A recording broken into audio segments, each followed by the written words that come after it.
สวัสดีค่ะเปิ้ลนะคะแม่บ้านตุรกีค่ะวันนี้เปิ้ลมากับขนมปังโฮลวีตนะคะเป็นโฮลวีต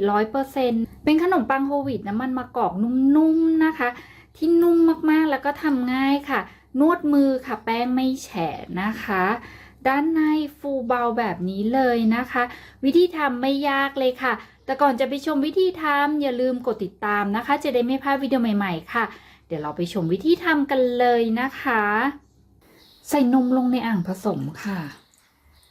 เกลือ น้ำตาลทราย น้ำมันมะกอกค่ะ น้ำมันมะกอกที่ใช้ควรใช้แบบสำหรับทำอาหารนะคะ จะคนละแบบกับน้ำมันมะกอกสำหรับใส่สลัดนะคะ ไข่ไก่เราจะใช้25 กรัมนะคะหรือครึ่งฟองค่ะ ตีไข่ให้เข้ากันแล้วใส่ลงไปครึ่งหนึ่งค่ะ ยีสต์ค่ะแป้งโฮลวีตที่จะใช้นะคะเป็นโฮลวีตเนื้อละเอียดแบบนี้นะคะถ้าใช้แป้งโฮลวีตแบบหยาบนะคะขนมปังที่ได้อาจจะมีความฟูน้อยลงนิดนึงนะคะหรือสามารถผสมกับแป้งทำขนมปังก็ได้นะคะอย่างละครึ่งจากนั้นนะคะนวดให้ทุกอย่างเข้ากันดีค่ะสามารถใช้เครื่องผสมอาหารในการนวดแป้งโดได้นะคะแป้งไม่แฉะมากนะคะตอนนี้นะคะก็นวดจนโดเขาล่อนออกจากโถดีแล้วนะคะเราก็แป้งเนียนจับตัวเป็นก้อนดีแล้วจากนั้นนะคะเราจะลวกแป้งให้เป็นก้อนนะคะแล้วพักแป้งค่ะระยะเวลาพักแป้งอยู่ที่ประมาณ1 ชั่วโมงทั้งนี้ขึ้นอยู่กับอุณหภูมิห้องของแต่ละบ้านด้วยนะคะอากาศร้อนอาจจะใช้เวลาไม่ถึง1 ชั่วโมงอากาศเย็นอาจจะใช้เวลามากกว่า1 ชั่วโมงนะคะดูให้แป้งขึ้นเป็นเท่าตัวใช้ได้ค่ะพักแป้งค่ะตอนนี้พักแป้งครบเวลาแล้วนะคะเราจะเอาออกมาแบ่งนะคะเพิ่งจะแบ่งเป็น8 ก้อนนะคะก้อนละประมาณ46 กรัมเมื่อแบ่งแป้งเสร็จแล้วนะคะเราจะคลึงกลมนะคะวันนี้จะทำเป็นแบบใส่ไส้4 ก้อนนะคะแล้วก็ไม่มีไส้4 ก้อนไล่ลมค่ะจากนั้นคลึงให้เป็นก้อนกลมเลยค่ะ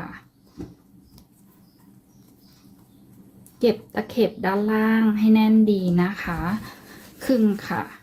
จากนั้นนำไปวางเรียงบนฐานอบได้เลยค่ะสำหรับแบบใส่ไส้นะคะไล่ลมค่ะแล้วเดี๋ยวเราจะรีดหรือไม่รีดก็ได้นะคะเพิ่งจะใส่ไส้ชีสนะคะตรงกลางจากนั้นครึ่งกลมค่ะเราจะทำแบบง่ายๆเลยนะคะชีสอันนี้เป็นชีสที่ใช้เป็นชีสขาวนะคะเขาจะไม่ยืดนะแล้วก็กดเล็กน้อยนะคะอันที่เป็นไส้ชีสจะกดให้แบนนิดนึงนะคะอันนี้คือไม่มีไส้นะคะอันนี้คือไส้ชีสมันจะทำให้เขาไม่เหมือนกันนะคะเราจะได้จำได้ว่าด้านในเป็นอะไรตอนนี้ก็ขึ้นรูปเสร็จหมดแล้วนะคะทั้ง8 ชิ้นนะคะอันแบนๆคือไส้ชีสนะคะสามารถใส่ไส้อะไรก็ได้แล้วแต่เลยนะคะใครชอบไส้อะไรก็ใส่ได้นะคะอันที่เป็นกลมก็คือไม่มีไส้นะคะ4 ชิ้นแล้วก็อันที่เป็นไส้ชีส4 ชิ้นนะคะจากนั้นพักแป้งให้ขึ้นเป็นเท่าตัวค่ะระยะเวลาพักแป้งอยู่ที่ประมาณ40 นาทีถึง1 ชั่วโมงทั้งนี้ขึ้นอยู่กับอุณหภูมิห้องของแต่ละบ้านด้วยนะคะพักแป้งค่ะ